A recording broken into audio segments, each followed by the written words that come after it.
Assalamualaikum warahmatullahi wabarakatuh. Alhamdulillahi rabbil alamin. Wassalatu wassalamu ala asyrafil anbiya wal mursalin. Nahmaduhu wa nasta'inuhu wa nastaghfiruh wa na'udzu billahi min syururi anfusina wa min sayyiati a'malina. Man yahdihillahu fala mudilla lahu wa man yudlil fala hadiya lahu. Rabbi shrah li sadri wa yassir li amri wahlul 'uqdatam min lisani yafqahu qawli. Amma ba'd. Alhamdulillah, bersyukur kepada Allah Subhanahu wa taala kerana dapat bersama pada malam ini. Insya-Allah pada malam ini saya akan sambung perbincangan pengajian hadis Sunan An-Nasa'i rahimahullah. Pada malam ini kita akan sambung saya akan sambung bab yang ke-8. Zikrul masjidil ladzi ussisa 'ala taqwa. Bab ini pada minggu lepas sebenarnya telah kita bincang, iaitu hadis yang ke-697. Cumanya ada maklumat tambahan lah dalam nota yang dibahagi itu. Jadi saya tidak baca muka surat 368. Kita terus pergi pada 369 sebagai sambungan. Baik, jadi sambungan perbincangan pada malam ini sebenarnya berkait dengan satu isu berkait dengan ayat surah At-Taubah itu 108. Masjid manakah yang dimaksudkan ussisa 'ala taqwa? Itulah masjidun ussisa 'ala taqwa itu. Masjid yang diasaskan di atas takwa.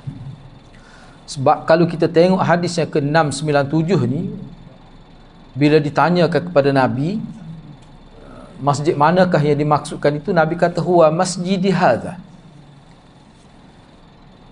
Ianya adalah masjid aku ini. Dia adalah masjid aku. Maknanya daripada hadis ni, zahirlah kita sebut zahir hadis ini, Nabi sebut yang dimaksudkan la masjidun ussisa 'ala taqwa tu dalam surah At-Taubah ayat 108 itu, yang dimaksudkan itu adalah Masjid Nabawi. Zahirnya begitulah. Cumanya kenapa perkara ini menjadi khilaf? Sebab kalau kita tengok zahir itu jelasnya Masjid Nabi lah. Cuba kita tengoklah. Jadi pada minggu lepas saya telah sebut secara ringkas bahawa dalam kes ini, dalam isu ini, ulama berbeza kepada dua pandangan. Pandangan pertama mengatakan masjid yang dimaksudkan adalah Masjid Rasulullah SAW di Madinah. Pandangan ini diriwayatkan daripada Umar bin Al-Khattab, Ibnu Umar, Zaid bin Thabit, Sa'id bin Al-Musayyab, dan pendapat ini juga dipilih oleh Ibnu Jarir At-Tabari. Pandangan yang kedua, Masjid Quba. Jadilah masjidun ussisa 'ala taqwa, masjid yang dimaksudkan dalam ayat itu adalah Masjid Quba. Jadi pendapat kedua ini kira-kiranya bercanggahlah dengan hadis 697 itu. Baik. Jadi pendapat ini, yakni pendapat yang mengatakan maksud masjid itu adalah Masjid Quba, pendapat ini diriwayatkan oleh Ali bin Abi Talhah daripada Ibnu Abbas. Diriwayatkan oleh Abdul Razak daripada Ma'mar, daripada Zuhri, daripada Urwah bin Az-Zubair.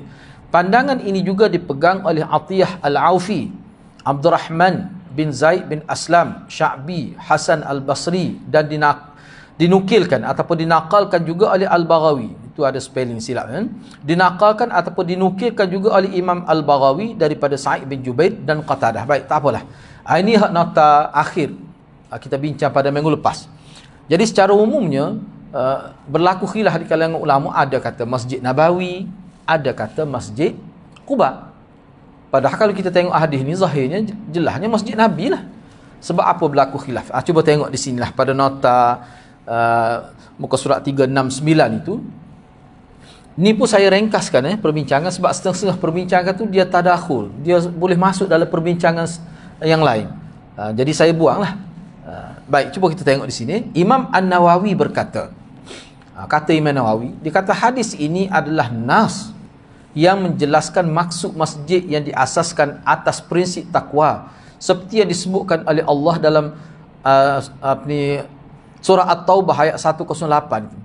Hadis ini juga menolak pandangan sebahagian mufassir yang mendakwa masjid yang dimaksudkan adalah Quba. Itu kata Imam Nawawi. Al-Iraqi misalnya, menyebutkan dalam syarah Tirmizi, sesungguhnya terdapat beberapa hadis yang menunjukkan masjid berkenan adalah Quba. Namun hadis ini, iaitu hadis Abu Sa'id Al-Khudri, lebih rajih, lebih sahih dan lebih jelas. Itu saya terjemah betul lah, mengikut dia punya teks dia lah. Sebab apa? Sebab Al-Iraqi dia bertegas dalam bahasa dia tu. Dia bertegas dalam bahasa dia. Maknanya dia tidak nafi. Sebab Imam Nawawi sebenarnya antara yang berpendapat masjid itu adalah masjid Nabi lah. Walaupun ada hadis yang sebut maksudnya masjid Quba. Tetapi kalau nak dibandingkan dengan hadis Abu Sa'id Al-Khudri ni, kata Al-Iraqi, dia kata yang ini lebih rajih, lebih sahih dan lebih jelas maksudnya. Ibnu Atiyah menjelaskan dalam tafsirnya, yang sesuai dengan kisah ini adalah masjid Quba. Namun nas lebih diutamakan daripada pendapat. Tapi oleh kerana nas sebut wahwa masjidi hazan, itu nas dalam hadis ni, hadis bab ini, maka kita tak pakailah pendapat itu. Itu kata dia. Maknanya Ibnu Atiyah ni antara ulama yang yang kedua lah, pandangan yang kedua. Yang ni masjid Nabi tu. Baik. Di bawah tu saya buat tu, la masjidun usna al-taqwa min awal yaumin ahaqqu an taquma fihi tu. Yang kedua, nota kaki. Maksudnya beliau juga berpandangan masjid yang dimaksudkan adalah masjid Nabi SAW berdasarkan nas daripada hadis Abu Sa'id Al-Khudri, hadis bab ini. Tak apalah. Hafiz Ibn Hajar menyebutkan. Jadi Hafiz Ibn Hajar dia ada buat komentar je. Dia kata ulama berselisih pendapat berkenaan ayat 108 surah At-Taubah ini. Namun jumhur ulama berpendapat maksud zahir ayat berkenaan adalah masjid Quba. Dia kata zahir ayat tu jangan baca separuh, baca keseluruhan lah. Dia kata maksudnya masjid Quba. Selepas itu Hafiz Ibn Hajar menyebutkan hadis Abu Sa'id dan juga hadis-hadis lain. Kemudian beliau berkata, dia bukan tidak tahu hadis ni. Dia mari juga hadis-hadis lain yang menyebutkan tentang masjid Nabi itu. Tapi dia kata zahir ayat ni mana masjid Quba. Baik, cuba kita tengok bagaimana cara dia istidlal itu, cara dia memahami nas itu. Kemudian beliau berkata, yakni Hafiz Ibn Hajar berkata, Imam Qurtubi berpendapat latar belakang hadis ini adalah berkaitan orang yang merasakan kedua-dua masjid berkenan mempunyai kelebihan yang sama kerana kedua-duanya dibina oleh Rasulullah SAW sendiri. Oleh sebab itu maka baginda menegaskan bahawa yang dimaksudkan dalam ayat adalah masjidku, iaitu Masjid Madinah. Seolah-olah keistimewaan khusus yang hendak disebutkan dalam ayat bukan Masjid Quba, kerana pembinaannya bukan secara jelas perintah daripada Allah Subhanahu Wa Taala, ataupun pembinaan Masjid Quba adalah pandangan beliau sendiri, yakni Nabi SAW sendiri. Dan ini berbeza dengan asas pembinaan Masjid Madinah. Boleh jadi juga idea untuk membina Masjid Quba tercetus oleh baginda dan kalangan sahabat-sahabatnya, tetapi bukan dari kalangan orang lain. Maksudnya beginilah. Maksud Imam Qurtubi ni, jadi kalau kita bincang ni, kita boleh pakai semua tu sebenarnya hakikatnya. Tak apalah kesimpulan, kita tengok di hujung selepas ni. Dia begini, maksud Imam Qurtubi, dia kata betul. Jadi yang disebut dalam ayat tu Masjid Quba tu betul. Kenapa Nabi sebut wahwa masjidi hadza? Masjid aku tu. Kenapa Nabi sebut begitu? Dia begini cerita dia. Sebenarnya selepas ni saya bawa hadis. Dia ada hadis lain yang kita boleh faham, untuk kita faham hadis ini. Dia sebenarnya ada di kalangan sahabat yang tinggal di Quba, Bani Auf itu, dan juga sahabat yang di Madinah itu. Jadi ada di kalangan sahabat ni, dia cuba buat perbandingan masjid itu antara Masjid Quba dengan Masjid Madinah itu. Yang manakah sebenarnya yang diasahkan di atas dasar takwa? Tu. Sebab apa? Sebab kedua-dua masjid itu dibina oleh Rasulullah SAW. Jadi ada di kalangan yang keliru. Dia kata Masjid Quba sebab masjid yang mula-mula. Kemudian ayat ini sebenarnya kalau kita baca sampai akhir lah, dia sebut tentang keistimewaan penduduk Quba yang mereka suka bertaharah itu. Mereka suka membersihkan diri dengan cara taharah. Allah puji dia hujung ayat. Dalam ayat yang sama, ayat 108 juga. Sebab tu ulama kata zahir mana ayat ini berkait dengan penduduk Quba. Jadi makna Masjid Quba lah. Jadi kenapa Nabi sebut masjid aku? Sebab Nabi nak membuang waham. Dia panggil waham. Waham ni kekeliruan. Nabi nak kikis kekeliruan, nak buang kekeliruan yang menganggap bahawa Masjid Quba tu lebih pada Masjid Madinah. Nabi nak buang itu dah. Tu. Jadi apa yang Nabi sebut ni, Nabi bukan nak menafikan maksud ayat itu. Tapi Nabi nak menyatakan walaupun ayat tersebut tentang Masjid Quba itu dari sudut lain. Tapi yang dimaksud semuanya atas rasa takwa. Tapi masjid Nabi ni dia lebih pada Masjid Quba. Realiti pun begitu. Nabi maksud begitu. Jadi hilanglah kekeliruan. Jadi maknanya tak perlulah kita banding dengan Masjid Madinah. Sebab Masjid Madinah tu memang lebih daripada Quba. Itu Nabi nak sebutnya. Baik. Jadi sebenarnya kenyataan Qurtubi ni dia ada beberapa poin yang tidak jelas. Cuba kita tengok lagi. Bila kita baca keseluruhan kita boleh nampaklah perbincangan ulama. Cumanya dalam kenyataan Imam Qurtubi itu dia sebutlah beberapa faktor kelebihan Masjid Madinah, walaupun banyak lagi faktor lain. Pertama sekali Masjid Quba ni dia tidak jelas itu perintah daripada Allah. Jadi Nabi bina tu boleh jadi atas idea Nabi kehendak Nabi sendiri. Maknanya perintah jelas seperti mana Masjid Madinah itu tidak sama tu. Dari sudut itu kita kata bila Nabi buat ke perintah Tuhan juga tu. Moga perbuatan Nabi ke wahyu juga. Betul. Tetapi itu bukan nasun sarih dia panggil. Bukan nas yang nyata yang terang seperti mana perintah Allah supaya dibina Masjid Madinah itu. Dia tak sama dari sudut itu. Tu. Ataupun boleh jadi Nabi dan beberapa orang sahabat dia lah yang asalnya timbul idea ni. Sebab itulah dia tinggal di situ pun sekejap saja.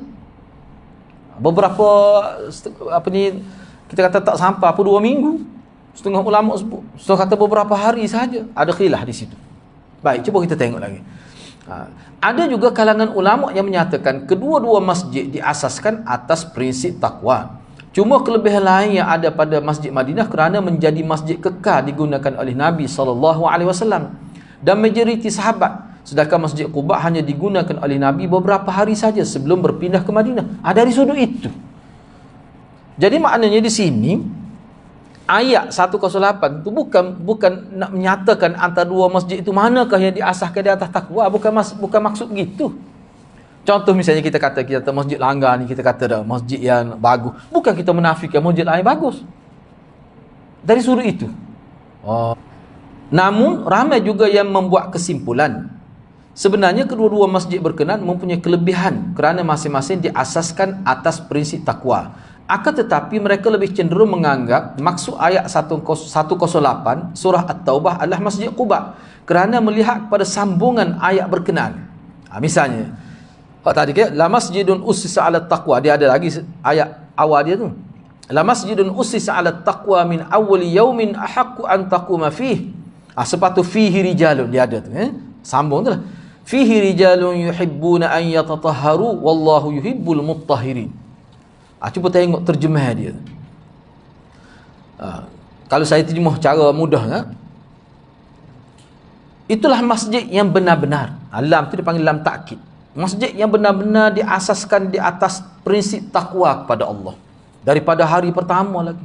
Dan dialah berhak dilaksanakan ibadat, iktikaf dan sebagainya. Ini ayat kelebihan ni. Ayat kelebihan Quba lah. Sebab apa? Sebab hujung ayat tersebut fihi rijalun yuhibbuna an yatatahharu. Di dalam masjid itu ada orang-orang lelaki yang suka, yakni mengambil berat, membersihkan, yakni menyucikan dirinya. Wallahu yuhibbul mutahhirin, dan Allah mengasihi orang-orang yang membersihkan diri mereka zahir dan batin. Jadi yang menguatkan bahawa ayat sebelumnya adalah berkait dengan Masjid Quba. Inilah fihi rijalun itulah yang menguatkan. Sebab apa? Sebab ada hadis khusus sebut. Ayat ni tu Nabi pun sebut. Selepas ni kita akan sebut riwayat bahawa ayat tu turun pujian Allah terhadap puak-puak ni duduk di Quba ni. Sahabat duduk situ. Memang mereka ni suka bertaharah sehingga mendapat pujian daripada Allah. Jadi fihi tu dalam masjid. Lepas tu disebut tentang kelebihan penduduk Quba. Maknanya Masjid Quba lah tu. Sebab tu ulama kata zahir ayat tu Masjid Quba. Tapi mengikut Qurtubi, imam apa ni kita kata Nabi jawab masjid dia ni nak menghilangkan kekeliruan. Kuku kata Quba lebih daripada Masjid Madinah. Tak. Takwa belaka. Atas prinsip takwa belaka tu. Tak ada seorang ulama kata, tak, sebenarnya hakikat kalau lihat secara keseluruhan, tak ada ulama kata Masjid Quba lebih daripada Madinah. Masjid Madinah tak ada. Cuma hak jadi isunya masjid hak sebut dalam ayat ni masjid mana? Tu. Baik, cuba kita tengok lagi. Kenyataan ini berlandaskan kepada riwayat Abu Daud dengan sanad yang sahih. Bersumberkan daripada Abu Hurairah yang mengatakan Nabi SAW telah bersabda. Maksudnya ayat ini turun. Ayat ini turun. Yani fihi rijalun yuhibbun. Nabi sebut ayat ni turun, ayat tu fihi rijalun. Sambungnya kepada ayat la masjidun ussisa 'ala taqwa tentang penduduk Quba. Jadi maknanya masjid tu masjid Quba lah. Sebab dia tulis fihi tu kembali pada masjid. Gitu. Baik. Jadi rahsia di sebalik jawapan Nabi SAW dalam hadis Abu Sa'id, kenapa Nabi jawab Masjid Madinah? Ya. Dia sendiri kata tu Masjid Quba dalam ayat tu. Apa rahsia dia? Ni. Sebab ulama kata tak boleh kita nak kata Masjid Quba lebih pada Masjid Madinah dari semua sudut. Kalau dia lebih awal dibina, itu betul lah, memang betul lah tu. Moga Nabi sampai situ dulu. Jadi rahsia di sebalik jawapan Nabi SAW dalam hadis Abu Sa'id adalah untuk menghilangkan kekeliruan bahawa pernyataan ayat berkenaan adalah khusus untuk Masjid Quba sahaja. Tak. Ni masjid kita, masjid Langgar ni. Takkanlah kita nak kata tidak diasahkan atas takwa. Ada mana-mana masjid pun boleh. Tu. Asalkan dia menepati syarat-syarat, maknanya pengurusan itu di kalangan orang muttaqin, dapatlah hak itu. Itu maksudnya. Jadi maknanya takut silap faham, takut anggap masjid itu sahaja yang dikatakan atas prinsip takwa. Kalau anggap begitu, masalah besar tu kita nak faham. Masjid Aqsa macam mana? Masjid Mekah macam mana? Yang ada Kaabah itu. Lepas tu masjid-masjid lain yang juga didirikan oleh sahabat di luar daripada Jaziratul Arab, macam mana? Jadi timbul masalah. Sebab itulah ulama kata sebenarnya ayat ni nak menyebut tentang kelebihan masyarakat tu Bani Auf di Quba itu. Baik, ringkasan pandangan Allamah Syaukani. Jadi ni ringkasan pandangan Allamah Asy-Syaukani dalam tafsir dia. Jadi Imam Syaukani dia buat ringkasan lah dalam tafsir dia. Ramai dari kalangan tokoh-tokoh hadis mengeluarkan hadis daripada Abi Sa'id yang menyebutkan ada dua orang yang berbeza pandangan dalam isu ini. Seorang dari Bani Khudrah berpendapat masjid yang dimaksudkan dalam ayat 108 surah At-Taubah itu adalah masjid Rasulullah lah. Masjid Madinah. Manakala seorang lelaki daripada Bani Amr bin Auf, bukan Bani Amr bin Auf di Quba. Ni penduduk Quba ni. Dia Bani ni, mana komuniti Bani Amr ini dia duduk di Quba. Jadi manakala seorang lelaki dari kalangan Bani Amr bin Auf berpendapat masjid Quba bukan masjid Madinah. Apabila mereka berdua meminta penjelasan daripada Nabi SAW, maka baginda menyebutkan masjid inilah merujuk pada masjid Madinah. Dan masjid itu sangat banyak kebaikan. Nabi kata gitu. Masjid ni lah maksudnya. Pak kata prinsip takwa tu. Tapi masjid tu sangat banyak kebaikan.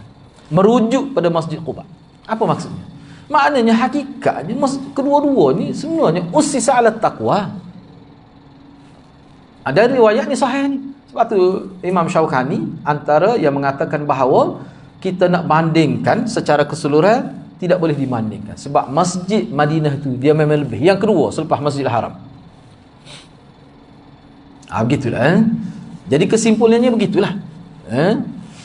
Jadi maknanya yang disebut kalau kita terima pandangan Qurtubi dan sebagainya, betul lah. Dalam ayat tu sebut la masjidun ussisa 'ala taqwa, itu masjid Quba. Cuma Nabi sebut gini tu nak buat supaya jangan ada dalam kepala seolah-olah masjid Quba saja ada kelebihan begitu. Masjid Madinah macam mana? Masjid lain lagi? Begitu maksud dia. Baik, kita pergi kepada bab yang ke-9, kelebihan Masjid Quba dan salat di dalam. Kena ingat dia Masjid Quba ni sinilah misalnya, dan hadis lain kita akan jumpa akan datang. Memang Nabi sebut secara khusus 4 buah masjid. Ada dalam satu riwayat sebut 3 je, iaitu masjid Haram, ada Kaabah tu, ataupun sebut Masjid Kaabah setengah riwayat, kemudian Masjid Hadza, Masjid Madinah, kemudian Masjid Al-Aqsa. Tapi dari riwayat lain ada sebut Quba. Jadi ulama kata kalau campur 4 lah. Sebab itulah Masjid Quba ni menjadi tempat ziarah. Kita pergi nak ambil, tu berkat lah tu. Kita atas tabarruk tu. Lepas tu tabarruk macam mana?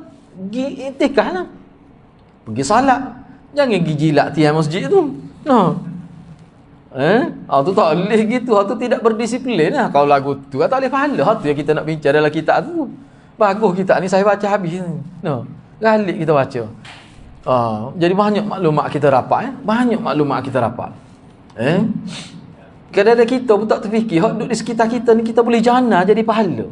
Cuma kita tak tahu cara. Baik. Fadlu Masjid Quba was salati fih. Kelebihan Masjid Quba dan salat dalam Masjid Quba. Bincang khusus.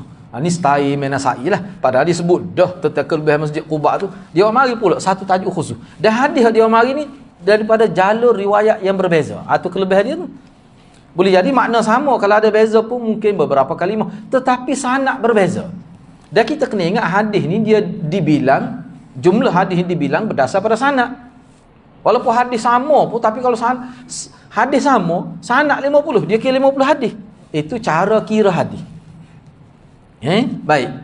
Hadis ke-698 Wa bi qala akhbarana Qutaibah an Malik an Abdullah bin Dinar an Ibn Umar qala kana Rasulullah sallallahu alaihi wasallam ya'ti Quba'a rakiban wa masyiah. Imam Nasai dengan sanad telah meriwayatkan hadis ini daripada Ibnu Umar. Ibnu Umar berkata, ada kalanya Rasulullah pergi ke masjid itu, tersilap ke tu, ada kalanya Rasulullah pergi ke Masjid Quba dengan berkenderaan. Itu makna rakibah, naik kenderaan, unta lah kita kata, ataupun kuda, dan ada kalanya berjalan kaki. Dia khilaf, setengah ulama kata tiga batu, setengah kata 5, tapi tak ada yang sebut lebih pada 5 lah. Setengah ulama kata kalau direct, maknanya kita tidak, sekarang ni kan banyak kona-kona tu. Tu yang jauh tu. Kalau direct, mana kita naik tempat tinggi, kita naik sikit, mana kita direct sekitar 3 gitu lah, 3 kilo, 3 mile ataupun 3 batu sekadar itu. Mana dekat sebenarnya, tidak jauh. Baik. Perbincangan dan pedoman hadis. Yang pertama, hadis Ibnu Umar ini adalah hadis muttafaq alaih. Hadis yang diriwayatkan bersama oleh Imam Bukhari dan Imam Muslim. Yang kedua, hadis yang dikemukakan di bawah bab ini menyebutkan kelebihan Masjid Quba dan kelebihan salat di dalamnya. Sebab itulah Imam Nasai buat tajuk gitu dan dia kemukakan hadis ini. Dia dengan maksud untuk menyatakan kelebihan Masjid Quba. Ni orang panggil dalam istilah, dia panggil mana sunnah makaniyah ni. Nak dapat kelebihan tu sunnah Nabi kena pergi situ. Sebab tu Imam Malik kata hadis-hadis yang menyebutkan tentang sunnah makaniyah di Madinah ke, di Mekah ke, itu sebenarnya yang dikenakan Nabi, Nabi suruh kita pergi situ.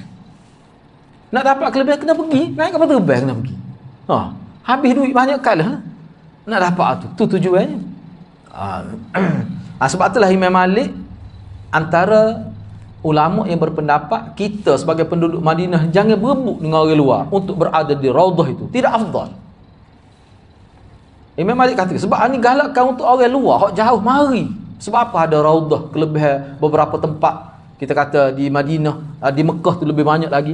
Tujuan seorang pergi. Jadi kalau penduduk asas itu janganlah dia duduk berebut dengan orang luar tu. Berilah peluang kepada orang luar tu. Ini kalau musim haji kan, kalau musim bulan Ramadan, orang tempat tak. Orang luar duduk luar-luar, bukan luar. Jadi tak kena. Kalau mengikut pandangan Imam Malik, dia kata tak tepat tu. Silap faham. Sebab itulah dia gubernur di sana Masjid Haram tu, dia gubernur tanah haram tu, pernah dia buat keluar kenyataan, dia minta penduduk tempat tu semaya di masjid lain ketika musim haji ataupun ketika bulan Ramadan lah, 10 akhir Ramadan. Sebab apa? Terlalu ramai. Daripada dataran tu sampai 1 km lebih dia punya soft. Bukan masjid, dataran putih tu. Sebab tu sehingga dikeluarkan satu surat perkeliling lah, supaya penduduk tempat tu cari surat masjid-masjid lain lah. Kalau di tanah haram juga, ke tanah haram ni luah. Buat apa ramah sangat. Maknanya kita kata ke depan tu pemikiran Imam Malik tu. Mana dia dulu dia sebut dah masalah kan. Baik, yang ketiga, ini saja ni sebut untuk maklumat. Kebanyakan ahli bahasa Arab menyebut kalimah Quba dengan mat. Baca panjang Quba, ada mana bertemu alif dan hamzah dalam satu kalimah. Namun ada yang menyebutnya dengan qasar, iaitu tanpa mat, Quba, gitu ya, Quba dengan alif, tak ada hamzah. Misalnya As-Sakri, ni seorang tokoh bahasa ni, Abu Sa'id As-Sakri, pakar bahasa Arab dan sastrawan, mencurahkan tenaga dalam menghimpunkan syair-syair Arab jahiliah klasik dan mensyarahkannya. Tu hijab dia. Jadi untuk orang ambil bahasa sangat menarik lah, besar sumbangnya dia tu. Dia kata bagi dia Quba tak ada hamzah. Tak apalah. Ada kalangan ahli bahasa Arab yang memuzakkarkan kalimah Quba, maka dimunsarifkan, dan ada yang memusannakannya, maka ditegah memunsarifkannya. Ni penipal dia. Gini mudah sebenarnya ni ya. Saja saya pun tak erti nak terjemah kok Melayu, muka dia tata bahasa Arab, nak air kok Melayu payah, muka bahasa Melayu tak ada bagi. Dia gini, maksud dia gini. Dalam bahasa Arab ni ada setengah-setengah kalimah dia tak boleh bertanwin dan tak boleh bagi bawah. Hak tu dia panggil ghairu munsarif. Tak faham pun tak apa ni. Kalau tak aja belajar tiba-tiba faham pelik juga tu. Cuma nak sebut. Makna tak apa saya pergi, lepas tu saya sebut lepas ni. Jadi ada setengah ulama bahasa Arab kata Quba ni muzakkar. Bila kata muzakkar maka boleh bertanwin dan boleh bagi bawah. Anda kata tak, lafaz ni lafaz musanna, dia menunjuk pada perempuan, maka dia tak boleh bertanwin dan tak boleh bagi bawah. Tu ya nak ayatnya. Jadi kalau anggap dia muzakkar boleh baca qubaan, qubai. Tapi kalau anggap dia muannah, qubaa, tak boleh baca i, tak boleh baca tanwin. Tu dia panggil munsarif dan ghairu munsarif. Patut nak faham tu kena pergi ngaji bahasa Arab. Gitulah mudah. Baik, yang keempat, dalam riwayat Bukhari disebutkan kana yazuruhu, yang bermaksud beliau menziarahinya. Bukan ya'ti Quba, yang bermaksud beliau datang ke Quba. Tengok, sebab tu saya sebut tadi, mana ulama kita ni, mana hadis dia bincang perbezaan kalimah.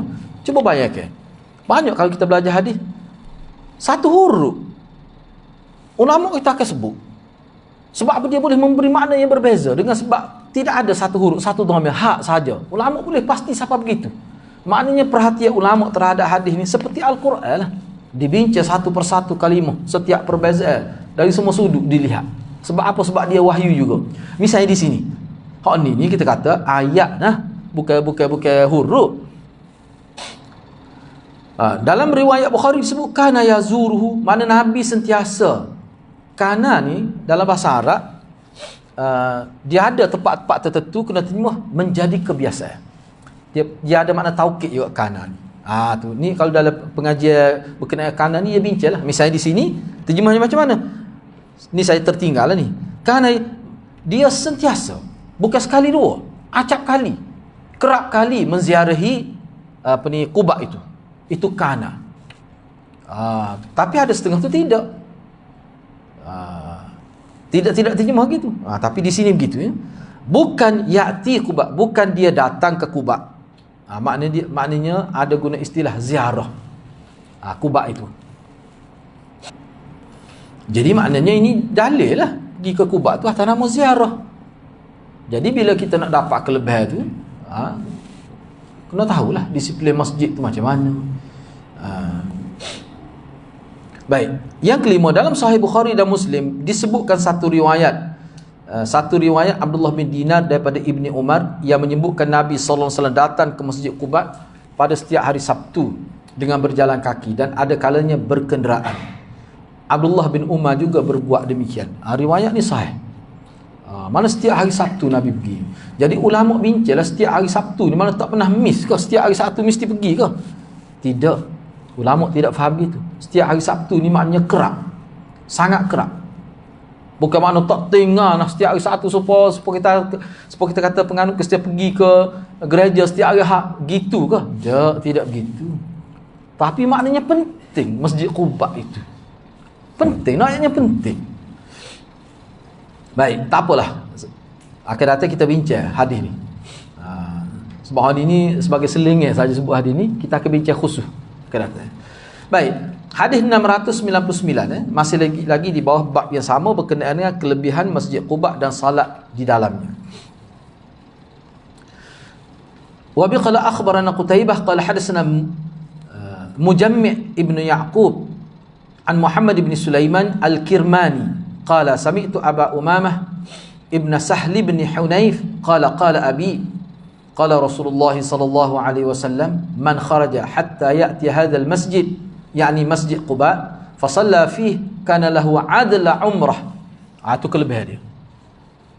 Imam Nasa'i dengan sanad telah meriwayatkan hadis ini daripada ayah Aba Umamah yang bernama Sahal bin Hunayf itu. Kata Sahal bin Hunayf, kata Umamah tu, dia kata ayah saya telah berkata. Ayah dia tu siapa? Sahal tu lah. Yang sebut ni adalah Aba Umamah, anak Sahal itu. Sahal tu sahabatnya. Apa ayah saya kata? Rasulullah sallallahu alaihi wasallam telah bersabda, sesiapa yang keluar sehingga sampai ke masjid ini, dalam syarah hadis tu keluar daripada rumah dia lah, pergi tu dengan maksud untuk pergi ke Quba. Bukan saja-saja singgah nak pergi tempat lain, singgah, tidak maksud itu. Pergi tu niat memang untuk ke Quba. Bila dia sampai ke masjid ini, yang di Masjid Quba, lalu dia solat di dalamnya. Solat sini ni ulama kata solat tahiyatul masjid, maka untuknya pahala sekali umrah. Maka untuknya pahala sekali umrah. Ini saya terjemah berdasar pada syarah hadis. Boleh pahala sekali umrah, besarlah tu.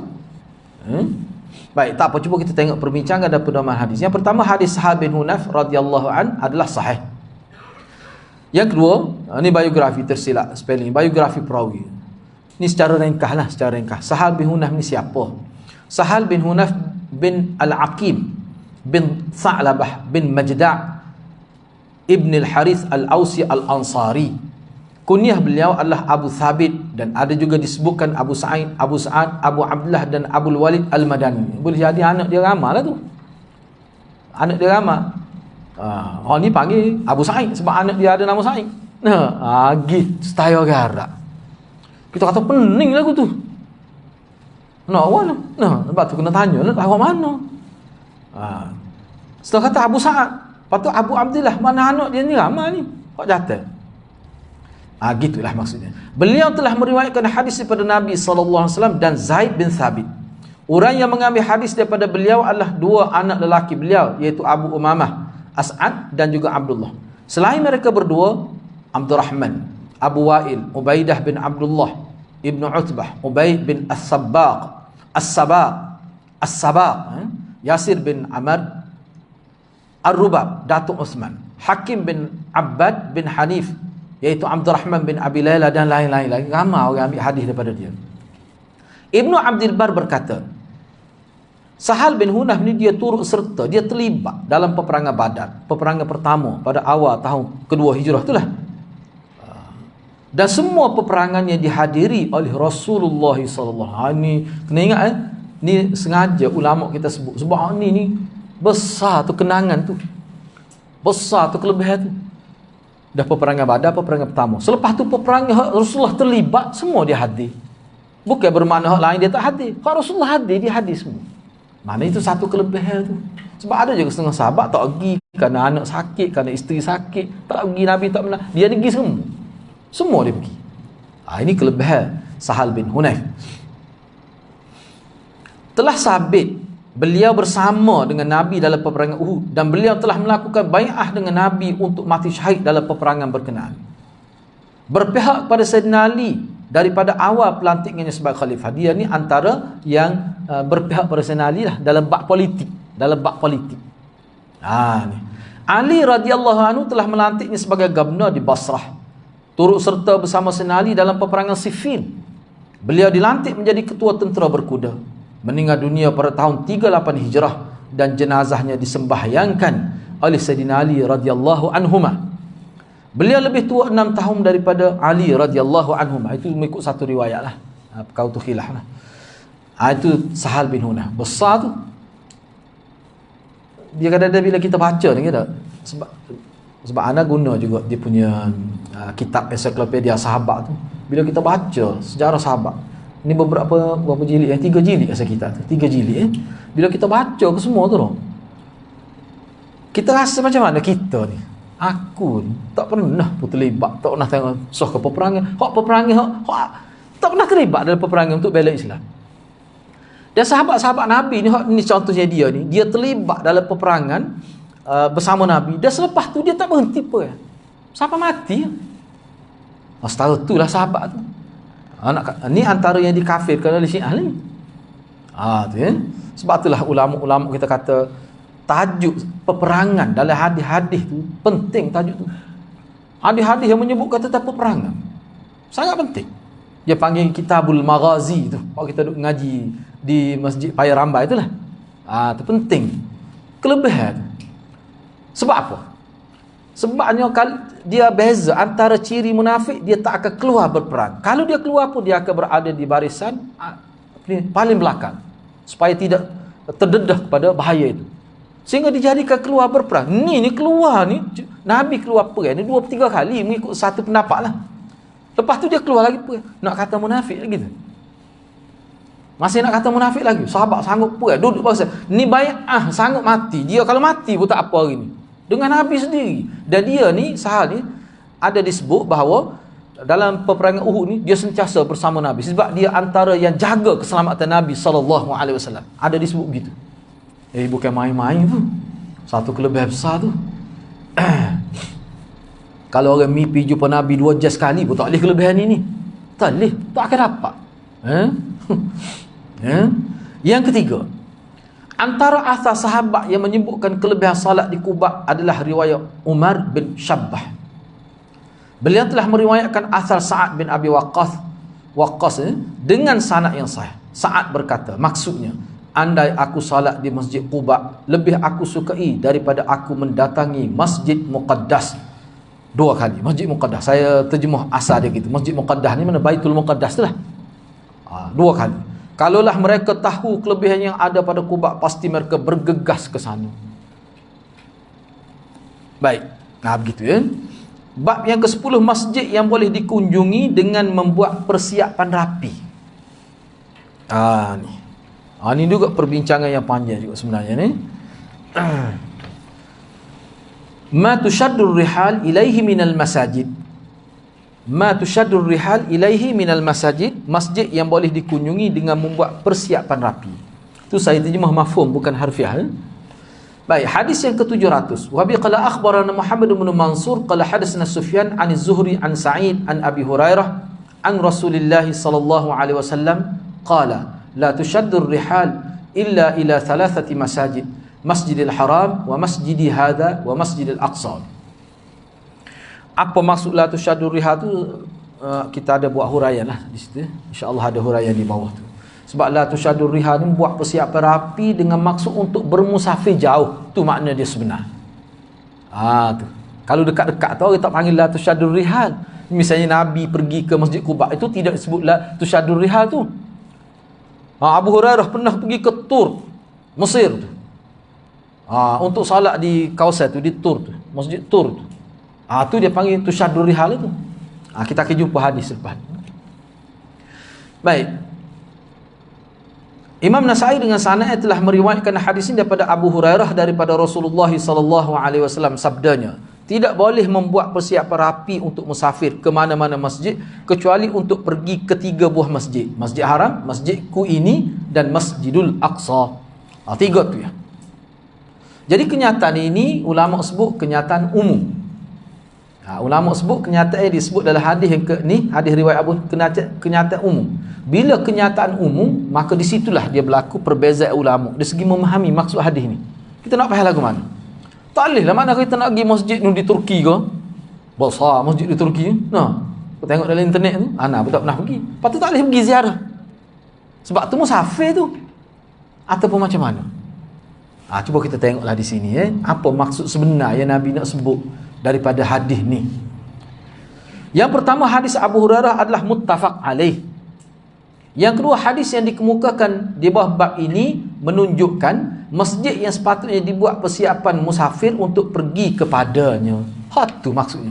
Jadi kalau kita nak susah payah, siapa kena cocok vaksin lah, kita kata nak pergi tu no. Misalnya buat persiapan kumpul duit bertahun-tahun.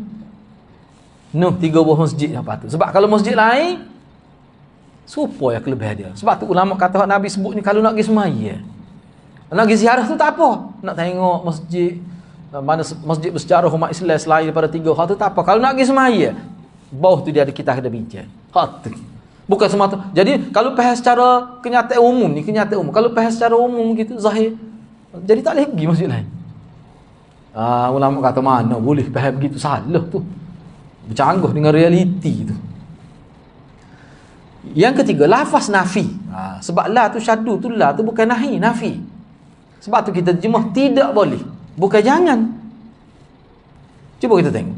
Lafaz nafi yang digunakan dalam hadis bab bermaksud tegahan.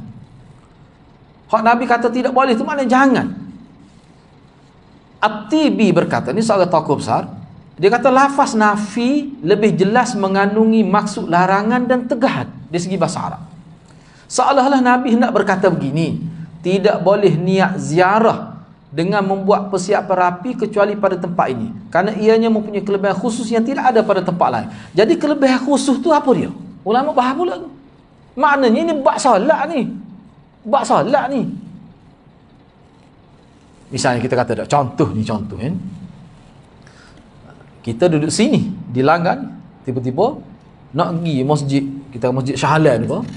Apa nak pergi tu? Nak pergi semaya. Tak perlu kan nak pergi semaya. Sini supaya pahalanya. Besar mana masjid tu pun. Hak lebih semaya siapa 1000 kali ganda tu hak sebut tu. Tu masjid Nuh hak sebut dalam hadis ni. Masjid Nabi. Patut kalau masjid Haram besar lagi. Kalau masjid lain, katakanlah ada masjid lebih besar pada masjid Haram. Supaya 27 kali ganda supaya masjid cek kapal kita. Dia nak ayat tu. Jadi kalau pergi dengan maksud tu tak boleh. Kalau pergi dengan maksud nak pergi tengok sebab apa, dia kata orang duk cerita lah, dia kata pergi tu siapa tu bik dahai. Allah tangan tu bik dahai. Dia tahu niat kita, dia kata. Kapung, kan Allah kan? Tak nampak, tak payah pula pun. Allah. Dia ada sensor mana, dia kata niat kita, dia tahu gitu ni. Kapung kita tak nak buat tu sebab apa? Kalau buat tu mahal dia pada masjid. Misalnya. Boleh ke kalau sekadar tu pergi saja, memang kita pergi masjid putera masjid besi misalnya tak? Tu tak apa tu. Cuma dengan takut salah faham. Tamu pergi, tengok besar masjid mesti lebih ni kalau kita mai sun. Tak ada tu. Tak betul tu. Tu sebenarnya maksudnya. Buat PPT saja kalau pergi dengan maksud tu. Tu sebenarnya. Baik. Mungkin kenyataan At-Tibi lebih difahami maksudnya apabila kita menghayati pandangan Asy-Syaikh Taqiyuddin As-Subki sebagaimana dinukilkan oleh Asyuti dalam Az-Zahrul Ruba. Zahrul Ruba ni syarah Nasa'i juga. Imam Asyuti. Tidak ada tempat di muka bumi yang mempunyai kelebihan tersendiri sehingga dibuat persiapannya rapi dan bersungguh-sungguh melainkan 3 tempat ini saja. Sebab gini ulama sebut dalam perbincangan ulama di bawah pun saya ada sebut juga. Dia sebenarnya sebut Masjid Haram, Masjid Madinah, Masjid Aqsa ni. Dia bukan masjid ni saja maksud tu. Ramai ulama kata begitu. Kalau Masjid Haram tu mana kawasan tanah haram itu sendiri, dia ada kelebihan. Dia ada kelebihan. Kalau Madinah di luar Masjid Madinah, dia orang panggil Madinah tu luar. Kalau Masjid Al-Aqsa maknanya di kawasan tu.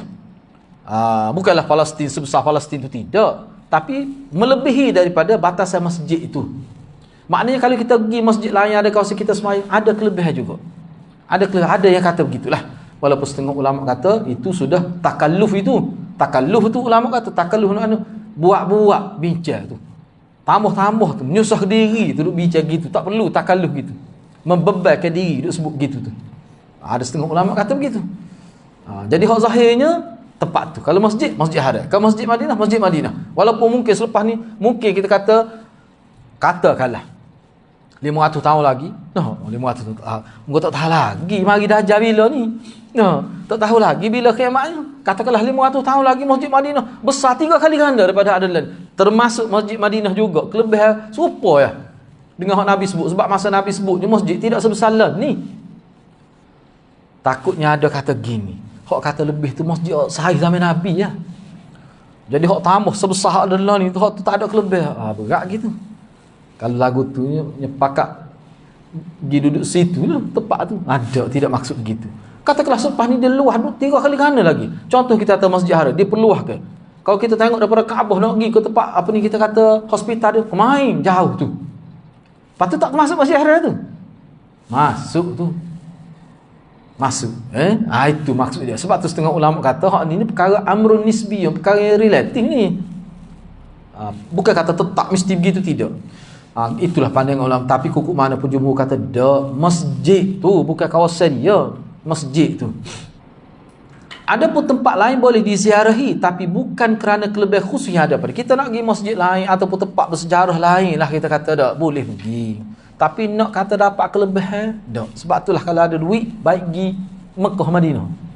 Hak lain tu pergi jari-jari tak apa, biar kerap pergi ke situ, tentu lebih pahala lebih besar. Jangan pergi sekali yang Mekah, tempat lain nak tahu pergi. Jadi rugilah begitu. Itu maksud dia. Baik, setiap kenyataan yang dibuat oleh para cendekiawan Islam berkait dengan kelebihan tempat secara khusus adalah yang berkaitan kelebihan agama, bukan kelebihan duniawi yang mungkin saja ada pada banyak tempat. Jadi orang kata lebih ni dari sudut agama. Kita kata Kashmir lebih kok. Kita kata musim bunga tidur bau sabanda bau bunga lebih hak tu duniawi. Bukan kelebihan agama tu. Mana-mana tempat boleh jadi ada tu. Gua tengok dalam internet dekat setengah-setengah tempat tu Allah tak ada tempat kita comel tu. Hak tu kelebihan dunia. Hak tu tak ada masalah tu. Hak tak bincang dalam hadis tu. Hak bincang ni kelebihan atas nama agama. Mana pergi tu boleh jadi banyak pahala. Banyak pahala boleh 4 kali ganda. Itu maksud dia. Yang keempat, perbezaan pandangan ahli ilmu dalam menentukan hukum membuat persiapan rapi untuk musafir ke tempat selain 3 buah masjid. Jadi kalau kita nak pergi tempat lain selain pada 3 buah masjid ni, apa hukumnya? Maknanya perbincangan ini perbincangan dari sudut pemahaman ulama terhadap maksud hadis tu.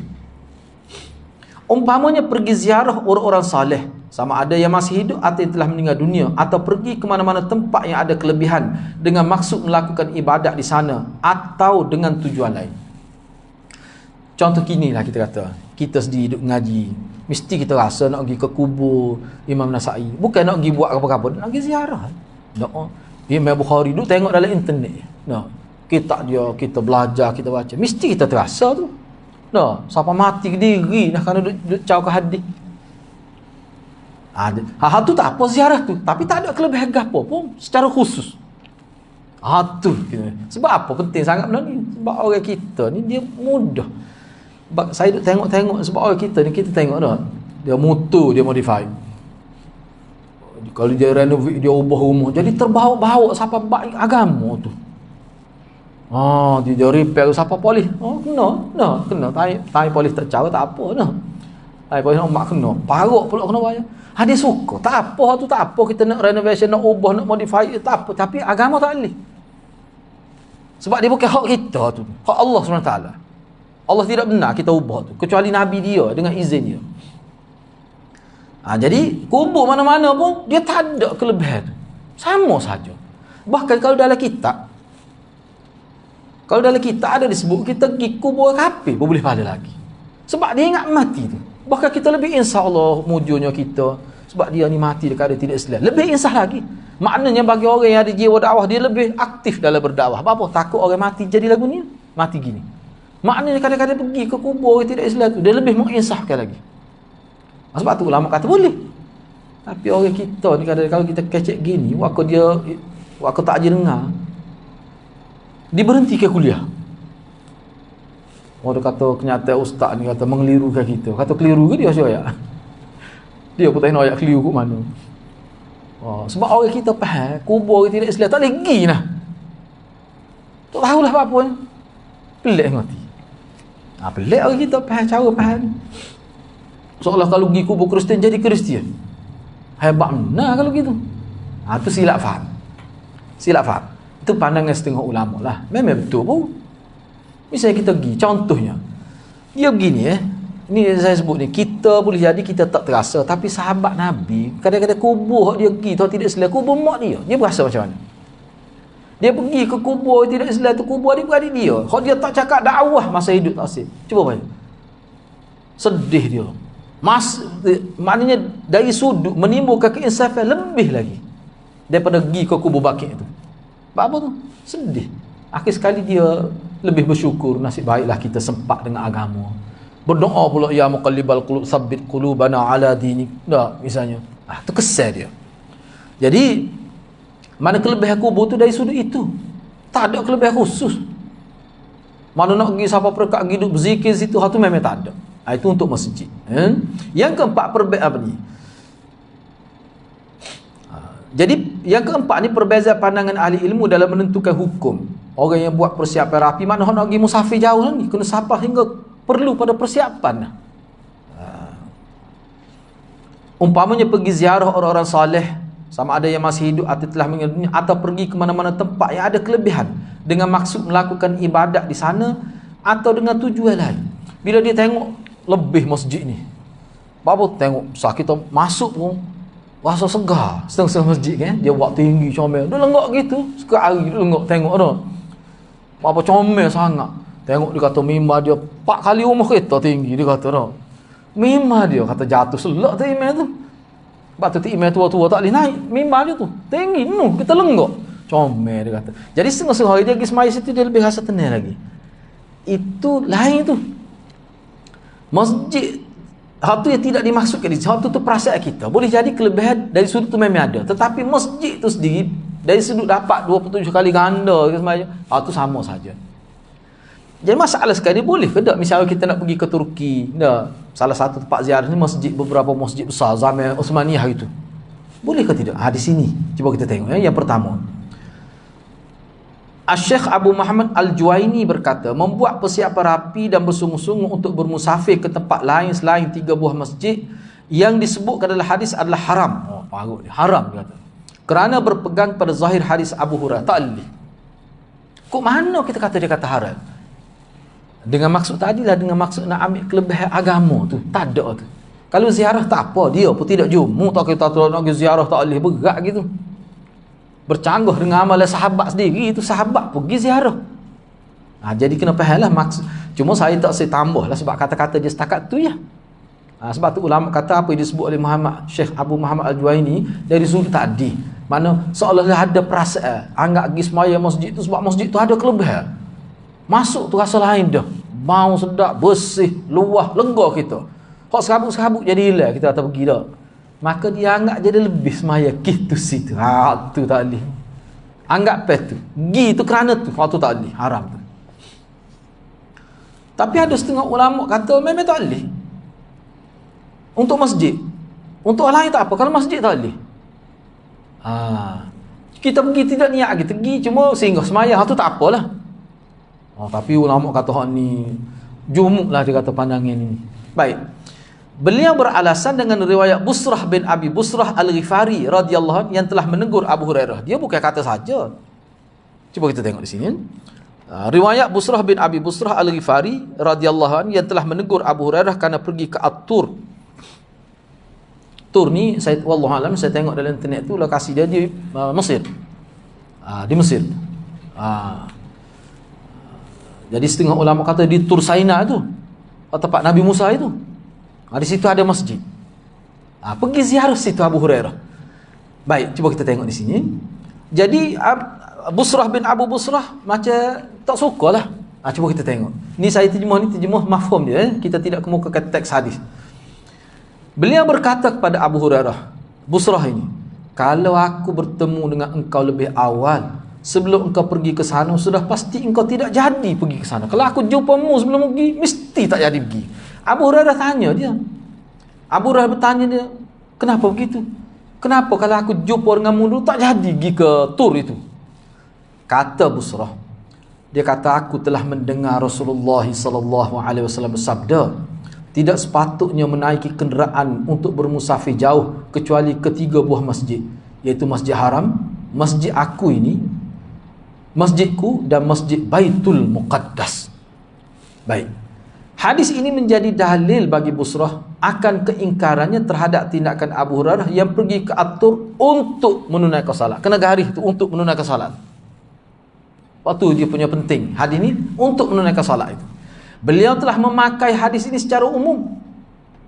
Mana dia telah memakai hadis secara umum? Dia telah memahami hadis secara umum dan ianya disetujui oleh Abu Hurairah. Sebab Abu Hurairah dia gitu dengan maksud nak semaya. Dengan maksud nak semaya. Jadi setengah ulama kata boleh jadi dia tidak tahulah hukum tu. Sebab tu Abu Busrah kata kalau mu jumpa dengan aku dulu tak ada gida. Sebab aku dengar Nabi kata gini. Jadi Abu Hurairah dia macam setuju tu. Dia setuju dengan pandangan Abu Busrah tu, dia sebut tentang hadis ni. Baik. Tapi poin dia dengan niat untuk menunaikan, bukan untuk ziarah sebagai tempat ziarah. Sebab ada setengah-setengah masjid tu kita kata memang dia ada nilai sejarah dalam Islam. Dia ada nilai sejarah, misalnya tentang Fath misalnya. Maknanya setengah dia begini kan. Antara kalau kita baca dalam sejarah tentera-tentera Islam bila dia pergi buka satu negara, mula-mula dia buat masjid supaya Nabi pergi ke Madinah buat masjid Quba dulu. Dia ambil sunnah itu. Jadi maknanya masjid itu ada nilai sejarah. Kita pergi ziarah tu semua tak apa tu. Tapi kita tidak kata semaya situ lebih afdal daripada masjid lain. Kalau kata gitu tak boleh. Menganggap gitu tidak boleh. Kalau mengikut ulama lah dasar pada hadis ni. Baik.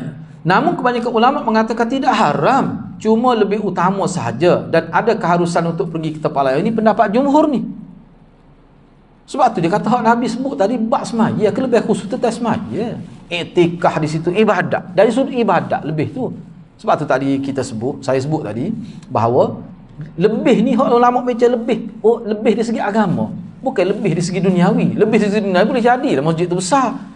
Masjid kita buat 500,000, dia 10 juta. Mesti dah lebih masjid dia. Dari banyak sudut. Hak tu duniawi. Hak tu tidak bincang dalam konteks ni.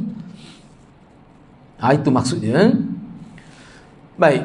Namun kebanyakan ulama mengatakan tidak haram, cuma lebih utama sahaja. Dan ada keharusan untuk pergi ke tempat lain. Mengikut Al-Hafiz dalam Fathnya dan dalam Fathul Bari, pendapat yang sahih mengikut Imamul Haramain dan tokoh-tokoh dalam mazhab Syafi'i adalah tidak haram, harus. Tidak haram kita pergi ke tempat lain tu. Sebab tu kenapa halal ni? Pergi ni atas rasa ziarah, bukan menganggap ada kelebihan ibadat di situ. Hak tu 3 buah masjid tu ya lebihnya. Dan Masjid Quba. Mereka memberi penjelasan maksud hadis bab dengan beberapa jawapan. Jadi hadis bab kita bincang ni, hak Nabi larang tu, hak Nabi nafi dengan makna larang, kata Syekh At-Tibi tadi tu, dia kata maksudnya begini. Ni 4 contoh ni. Banyak, cuma saya tengok lebih kurang saja maksud dia.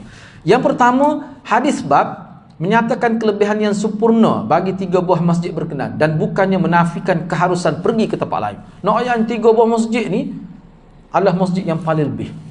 Dari sudut mana? Dari sudut agama. Yang kedua, larangan hanya berkait dengan orang yang bernazar hendak pergi ke masjid selain 3 buah masjid berkenan dan nazar tersebut tidak wajib ditunaikan. Ini adalah pandangan Ibn Battal. Sebabnya kebanyakan ulama kata seorang itu dia katakanlah kalau anak saya, kalau ayah saya sihat daripada COVID-19 ni, dia kata maka saya nak pergi solat di Masjid Syahalan, wajib ke tak tunai? Tak, ulama kata. Kita akan bincang akan datang ada khilaf itu, tapi tak perlu. Tapi kalau 3 buah masjid ni kena. Tu pun ada khilaf lagi.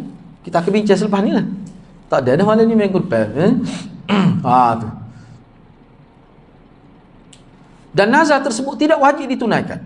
Ini adalah pandangan Ibn Battal. Yang ketiga, hadis bab hanya menyatakan hukum masjid jika semata-mata hendak salat. Maka tidak dapat mengatasi kelebihan 3 buah masjid tersebut. Kalau untuk salat. Kalau untuk lain, tak apa. Jika dengan maksud ziarah dan seumpamanya, maka tidak termasuk dalam larangan. Dan yang keempat, larangan ini berkaitan pergi dengan maksud untuk niat iktikaf. Kerana 3 buah masjid ini lebih afdal untuk dilakukan iktikaf berbanding mana-mana masjid di dunia ni. Itu antara yang disebut. Kemudian perbincangan lain itu kita sambung minggu hadapan insya-Allah. Jadi penting sangat ni, sebab apa? Dalam kitab Tabarruk ni, kita nak bincang apa? Dia ada juga sebut. Sebab kesilapan ni lah menyebabkan setengah-setengah tu bulan Ramadan dia pergi iktikaf di masjid luar negara, dia tak pergi ke Mekah ni. Masjid luar negara kos habis sama ya. Ada berlaku gitu. Dia pergi iktikaf di masjid di Cordoba. Habis pitih. Bukan lebih banyak. Sepatut pergi Mekah lah ataupun Madinah. Tiba-tiba dia pergi masjid Cordoba, dia kata hak tu masjid atau orang tak ramah, ni gelewak dia tu.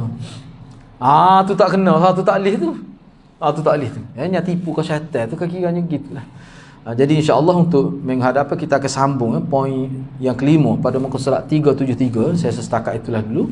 Mudah-mudahan Allah berkati kita semua. Aku qouli hadza wa astaghfirullahal azim li wa lakum. Wassalamualaikum warahmatullahi wabarakatuh.